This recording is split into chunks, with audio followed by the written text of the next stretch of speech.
दोस्तों आज के इस वीडियो में हम कुछ ऐसी कंपनीज़ को डिस्कस करने वाले हैं जिनमें कम अमाउंट के साथ में इन्वेस्टमेंट करके बड़े प्रॉफिट्स कमाए जा सकते हैं। आज का पहला वीडियो था जिसमें मैंने बर्जर के ऊपर बात की थी, एशियन, पीडीलाइट, तीन कंपनीज़ के ऊपर डिस्कस किया था, ये कहते हुए कि इन कंपनीज़ में इन्वेस्टर्स अच्छे पैसे लगाते हैं क्योंकि रिटर्न्स थोड़े से कम बनते हैं, लेकिन फिर जो अच्छे अमाउंट लगते हैं तो फिर वो प्रॉफिट काफ़ी अच्छा निकल के आता है। अगर आप 20-30 हज़ार रुपये का इन्वेस्टमेंट करने वाले हो तो इन तीनों कंपनीज़ या इस तरह की जो भी कंपनीज़ है ना, उनमें आपको इन्वेस्टमेंट नहीं करना चाहिए क्योंकि फिर बढ़िया कमाई नहीं होगी। फिर आपको जाना चाहिए छोटी कंपनीज़ की तरफ जिनका मार्केट कैप कम है, प्रॉफिट की ग्रोथ अच्छी है, फिर वहाँ पे अच्छे पैसे बनते हैं। तो कुछ कमेंट मुझको देखने को मिले कि सर ऐसी कौन सी कंपनीज़ है जिनमें कम अमाउंट इन्वेस्टमेंट कर दें, मतलब 15 से लेकर 20 हज़ार या फिर जो भी, जैसे कोई ज़्यादा भी करना चाहता है 30 हज़ार रुपये के आसपास का, या फिर आपकी इन्वेस्टमेंट का 1-8% जो भी आपका टोटल होल्डिंग है, इन्वेस्टमेंट अमाउंट है। क्योंकि इन कंपनीज़ में अगर ये 15-20 हज़ार रुपये डूब भी जाए तो कोई दिक्कत नहीं है, लेकिन अगर बनेगे ना तो फिर वो मज़ा आएगा क्योंकि पैसे फिर बढ़िया ही बनते हैं। इन कंपनीज़ में ग्रोथ काफ़ी बढ़िया आती है। तो ऐसी कंपनीज़ को डिस्कस करते हैं। 4 कंपनीज़ है, FCIC के सेक्टर्स के हिसाब से डिस्कस कर रहा हूँ क्योंकि पहले हम इन्हीं को डिस्कस करेंगे। बाकी और भी कंपनीज़ है, वैसे इन सभी कंपनीज़ को हम डिस्कस कर चुके हैं और जब भी मैं डिस्कस करता हूं तो मैं आपको ये बोलता हूं कि इन सभी कंपनीज़ की आप एक लिस्ट बना लो, एक सेपरेट वॉच लिस्ट बना लो। तो अब आप चाहे तो बना सकते हैं। और काफ़ी सारी और भी कंपनीज़ है, आगे चल के, आज तो नहीं लेकिन आगे कल की वीडियो में डिस्कस करेंगे अगर आपकी अनुमति मिल जाती है, कॉमेंट में येस मिल जाता है तो। पहली कंपनी है होम फर्स्ट फाइनेंस। अगर आपको फाइनेंस सेक्टर में इन्वेस्टमेंट करना है, अगर आपको अच्छी कैपिटल लगानी है, लाखों में आपका इन्वेस्टमेंट है, तो फिर वो बजाज फाइनेंस के अंदर पैसे लग सकते हैं क्योंकि इसमें ग्रोथ अच्छी मिलेगी और साथ में जो बड़ी अमाउंट होगी फिर उसमें फिर अच्छा ही प्रॉफिट दिखेगा। अब लमसम नहीं कर सकते हैं तो फिर क्या होता है कि आप 10-15 हज़ार रुपये का इन्वेस्टमेंट करें या उससे कम का इन्वेस्टमेंट करें, लेकिन वो ग्रेजुअली अगर वो अमाउंट लाखों में होने वाली है तो फिर वो बढ़िया है, उसमें कोई दिक्कत नहीं है क्योंकि 4 लाख करोड़ का मार्केट कैप है। आपके पैसे को डबल करने के लिए कंपनी को दोस्तों 4 लाख करोड़ से बढ़ना होगा। तो उसमें फिर आप ये देखिए, अगर आप इन कंपनीज़ में 10-15-20 हज़ार रुपये का इन्वेस्टमेंट करोगे तो आपको 20 हज़ार रुपये कमाने के लिए कंपनी को 4 लाख करोड़ का मार्केट कैप बढ़ाना पड़ेगा, कंपनी को 3-4 हज़ार करोड़ का प्रॉफिट कमाना पड़ेगा। तो वो थोड़ा सा सोच के आपको चलना है। तो फाइनेंस में काफ़ी सारी कंपनीज़ है, जैसे अगर मैं इस कंपनी की बात करूँ तो होम फर्स्ट फाइनेंस, इसकी प्रॉफिट की ग्रोथ अच्छी है, हर 3 साल में मोर देन डबल इसका प्रॉफिट हो जाता है। 7,000 करोड़ के आसपास का इसका मार्केट कैप है, 30 का इसका पी रेशियो है। अब इसके नीचे भी कंपनीज़ हैं, उनमें जा सकते हैं, SBFC भी है जैसे अभी जो रिसेंट लिस्टेड है, अरमान फाइनेंस भी है, लेकिन किसी को चलो कम रिस्क लेना है तो फिर आप इसको भी देख सकते हैं, कोई दिक्कत नहीं। जैसे यहाँ पे आप देखिए 7,000 करोड़ के आसपास का मार्केट कैप है। हाउसिंग मार्केट कितना विशाल है, बड़ी बड़ी दिग्गज कंपनीज़ है। HDFC लिमिटेड का मार्केट कैप देख सकते थे जो मर्ज हो चुका है। अभी भी काफ़ी लोगों के पास में अपने खुद के घर नहीं है तो ग्रोथ अच्छी आ सकती है। तो ये 7,000 का मार्केट कैप है ना, ये 70 भी हो जाए या 1 लाख करोड़ भी हो जाए ना तो पॉसिबल है क्योंकि सेक्टर में पोटेंशियल है, तो उसमें फिर पैसे आपके बनेंगे। तो वो चीज़ आप इसमें देख सकते हैं। किसी को रिस्क लेना होता है तो ऐसी कंपनीज़ को चुनिए जो एक अच्छे सेक्टर से बिलोंग करती है, ग्रोइंग सेक्टर है, एक ऐसा सेक्टर है जो पास्ट में भी अच्छा परफॉर्म करा था, आज भी कर रहा है, आगे भी चलेगा। तो फाइनेंस तो वैसा है ही, तो फिर उसमें आप देख सकते हैं। इसमें आप देखोगे तो प्रॉफिट की ग्रोथ अच्छी खासी है। अगर मैं कंपाउंड प्रॉफिट की ग्रोथ का डेटा दिखाऊं तो पिछले 10 साल में 71% के CAGR के साथ में कंपनी का मुनाफा बढ़ चुका है। ये कंपनी भी टेक ड्रिवन है, बजाज फाइनेंस की तरह डेटा के हिसाब से कामकाज करती है, लोन्स देती है जिनमें NP आने के चांसेस काफ़ी कम हो, काफ़ी कम लोन डूबे, और डेटा के हिसाब से जो लोन रीपे कर सकते हैं उनको ही लोन देती है। कोलेट्रल के साथ में भी लोन्स कंपनी देती है। तो 71% की CAGR है, पिछले 5 साल में 55, 3 साल में 42। सेल्स की ग्रोथ भी काफ़ी कमाल की है।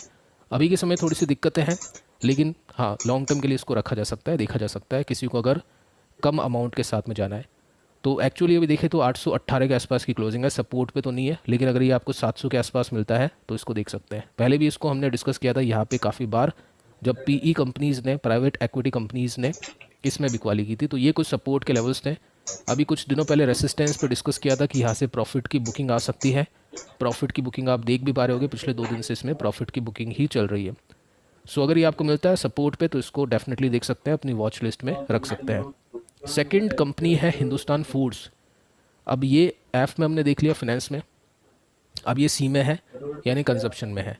अब 4 कंपनीज ही नहीं है, बहुत सारी कंपनीज है, आगे चल के हम धीरे धीरे और भी कंपनीज को ऐसे कैटेगरी वाइज हम कवर करेंगे। तो यहाँ पे सी में यानी कंजप्शन में आप देख सकते हैं इस कंपनी को 2.85% का जंप इसमें आज मिला है।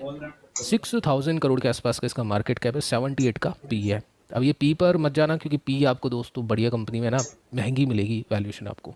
अगर आपको सस्ता खरीदना है तो फिर वो कचरा कंपनीज़ है, और कचरे में पैसा नहीं बनेगा, आपको ये भी पता है। कुछ कंपनीज ऐसी भी है जो अंडर वैल्यूड है वाकई में, मतलब वो कचरा नहीं है। उसको फाइंड करने के लिए आपको बात करनी होगी कंपनी के प्रमोटर से, कंपनी में जाना पड़ेगा, उनके फाइनेंशियल्स को देखना पड़ेगा। अब ये चीज़ें ना बड़े इन्वेस्टर्स कर सकते हैं, अपन नहीं कर सकते हैं। तो इसलिए रिटेल इन्वेस्टर्स के लिए अंडर वैल्यूड कंपनी को फाइंड करना काफ़ी डिफिकल्ट है। वो किताब पढ़ेगा, वो वैल्यूएशन को देखेगा किताब पढ़ के कि सिंगल डिजिट में पी है तो ये अंडर वैल्यूड है, लेकिन उसको पता नहीं है कि ये सिंगल डिजिट में क्यों है। EKI एनर्जी की वैल्यूएशन आप देख सकते हैं 3 का पी है। अभी आज अपने को पता है, कल कोई नया इन्वेस्टर आएगा किताब पढ़ के तो वो उसको सबसे पहले बाय करेगा, उसको पता ही नहीं है कि क्या इसमें हो चुका है, तो वो डिफ़िकल्ट होता है। बाकी जिनकी वैल्यूएशन अच्छी है, इट मीन्स आप ये मान के चल सकते हैं कि यहाँ पे ऐसी कोई चोरी चपाटी नहीं है, प्रमोटर सही है और सारी चीज़ें सही है, तभी बाजार ने इसको अच्छी वैल्यूएशन पे रखा हुआ है। अब इसमें आप देखोगे तो 2012 में इसकी लिस्टिंग थी, पैसा 500 गुना हो चुका है। बहुत बढ़िया रिटर्न्स है। ऐसे रिटर्न्स की एक्सपेक्टेशन अभी करना थोड़ा सा डिफिकल्ट है, क्योंकि उसमें तो उस समय तो बहुत ही मतलब छोटी माइक्रो कैप कंपनी थी। इसका बिजनेस भी चेंज हुआ था, पहले खुद के प्रोडक्ट्स में कंपनी डील करी थी, अभी के समय यानी बिजनेस मॉडल को चेंज करके कंपनी ने कॉन्ट्रैक्ट बेसिस पर काम करना शुरू कर दिया था। अगर मैं पिछले 5 साल के रिटर्न्स की बात करूँ तो पैसा 6-7 गुना हो चुका है। तो ऐसे रिटर्न्स मिले कम अमाउंट में तो अच्छा लगता है। बाकी ये 20-30 हज़ार रुपये अगर आप लगाओगे ब्लू चिप कंपनी में, फिर सोचोगे कि कोई बढ़िया कमाई होगी, तो वैसा पॉसिबल नहीं है। अब इसमें आप देखोगे तो 22, 37, 45, 71, 80 प्रॉफिट सही है, बढ़ रहा है कंटिन्यूसली। और इसमें डिजिट आप देखिए, मतलब 80 करोड़ का प्रॉफिट है। और ये जो मार्केट है FMCG का है, रबड़ का है, फुटवेयर का है, मतलब जिन कंपनीज़ के साथ में काम करती है काफ़ी पोटेंशियल है, तो वो चीज़ें सोच के चलनी है। और इसमें आप ये देखोगे प्रॉफिट की ग्रोथ तो ज़्यादा डेटा नहीं है, ये 3 साल का अच्छा है, सेल्स की ग्रोथ का डेटा अच्छा है। CAGR भी देखोगे तो 70% के CAGR इसमें मिल चुके हैं। तो 40% के भी मिल जाए या 45% के भी मिल जाए तो वेल एंड गुड, कोई दिक्कत नहीं है। बाकी कंपनी से तो बढ़िया ही पैसा बनेगा, जो भी ब्लू चिप कंपनीज होती हैं उनसे। और इनमें दिक्कत ये भी है कि आपने मान लो चलो 10-15 कंपनीज ली, तो 1-2 कंपनी में आपको रेडी रहना पड़ेगा कि आगे चल के वो क्रैश भी हो सकते हैं वो स्टॉक्स, उसमें आपके पैसे डूब भी सकते हैं। तो आपने लगाए कितने, कम पैसे लगाए हैं। अगर आपकी 2 कंपनीज़ में पैसे डूब भी जाए, 30-30 हज़ार रुपये, 60,000 रुपीज़ डूब भी जाए, और बाकी की कंपनीज़ ने आपको मल्टीफोल्ड रिटर्न्स दे दिए, तो ये 60,000 रुपीज़ है ना, ये कोई मैटर ही नहीं करेगा आपके लिए। तो इस तरह से इन्वेस्टमेंट करते हैं छोटी कंपनीज़ में। और म्यूचुअल फंड भी इसीलिए, जो छोटी कंपनीज़ होती हैं वो काफ़ी सारी बाय करके चलते हैं, क्योंकि उनको भी नहीं पता है कि कब क्या हो जाए। और लार्ज कैप में वो कम बाय करके चलते हैं, क्योंकि वहाँ पे काफ़ी रिसर्च अवेलेबल होती है। तो इसमें आप देखोगे तो ऊपर से 25% के डिस्काउंट के साथ में है। 556 का इसका प्राइस है। डिस्कस किया था कि 550 का एक माइनर सपोर्ट, 500 का मेजर सपोर्ट, तो ये ध्यान में रख सकते हैं। नेक्स्ट कंपनी IT सेक्टर से इन्फोबीन्स टेक्नोलॉजी।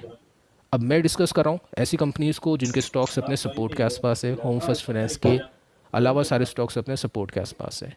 अब यहाँ पे आप जा सकते हैं और भी काफ़ी सारी कंपनीज़ में, हैप्पीएस्ट माइंड भी रख सकते हैं इस कैटेगरी के अंदर आप। K-Solve उसको भी रख सकते हैं, बट अभी के समय की सिचुएशन आपको पता ही है, पिछले वीडियो को देख लेना, क्योंकि उसमें वो गिरावट की चांसेस काफ़ी है अभी यहाँ से। उसको भी अगर किसी ने नीचे के लेवल पे लिया है जहाँ पे हमने उसको फर्स्ट टाइम डिस्कस किया था, तो वो होल्ड कर सकते हैं, कोई दिक्कत नहीं है, उसको इसी कैटेगरी में रखना चाहिए। और इसमें आप देखोगे तो 1000 करोड़ के आसपास का मार्केट कैप है। IT सेक्टर में पोटेंशियल अच्छे है। अब ये जो कंपनी है ना, अगर ये 20,000 करोड़ के मार्केट कैप की भी हो गई तो भी कोई बड़ी कंपनी नहीं बनेगी, लेकिन आपका पैसा 20 गुना बन चुका होगा। तो ऐसी कंपनीज़ में ध्यान देना है, अगर किसी के पास में अमाउंट कम है या किसी को अमाउंट कम लगाना है कुछ कंपनी में। सो इसमें देख सकते हैं पिछले 5 साल में पैसा 8 गुना हुआ है। ये 700% के रिटर्न्स का मतलब होता है पैसा 8 गुना होना। अब ऐसा भी होगा कि कभी पैसा नहीं बढ़ेगा आपका 1-2 साल तक, फिर एकदम से शूटअप आएगा, वहाँ पे आपकी कंपाउंडिंग हो जाएगी। तो कम पैसे होते हैं तो उसको झेल सकते हैं। अब ज़्यादा पैसे लगते हैं तो उसमें फिर देखना पड़ता है कि 2-3 साल तक कुछ बना ही नहीं, तो एग्जिट करते हैं।